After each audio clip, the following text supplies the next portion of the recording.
मित्रों 2022 में होगी, कहते हैं ना, आपने सुना है कि नहीं?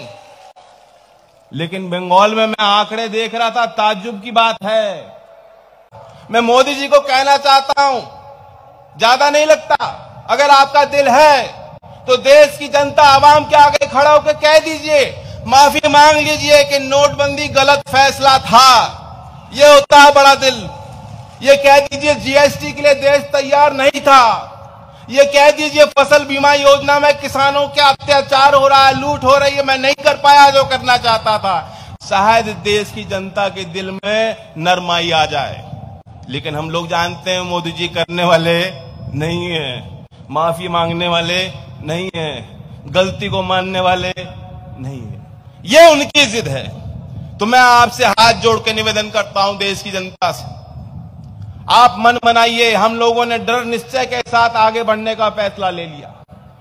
यूपी में 80 सीट आती हैं, 80 में से 73 भारतीय जनता पार्टी और उनके सहयोगी दल जीत गए थे।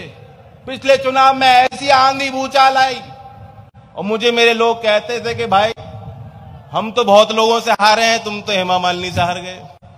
मैं भी हारा था चुनाव, तो ऐसी हवा थी। लेकिन हम लोगों ने साथ मिलकर काम किया, विपक्ष की पार्टियों ने शुरुआत कर दी। हाल के दिनों में 73 से गिनती गिरा दी, 3 सीट हराकर भेज दिया और 70 पे आ चुके हैं। और आप देख लीजिए, मंच पे लोग बैठे हैं। हमने तय कर लिया है कि जो उत्तर प्रदेश में हम लोग करेंगे, जो आप चाहते हो, जो बंगाल की जनता चाहती है, जो देश की जनता चाहती है, हाथ मिलाकर, तालमेल बनाकर, कदम से कदम मिलाकर चलेंगे और भारतीय जनता पार्टी के तंबू को पूरी तरह से उखाड़ फेंकने का काम करेंगे। और नौजवानों को करना होगा।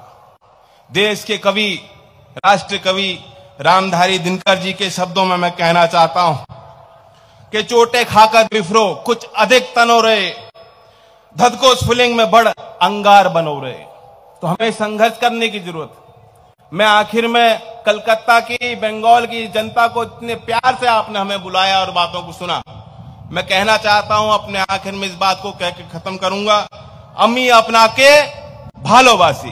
धन्यवाद।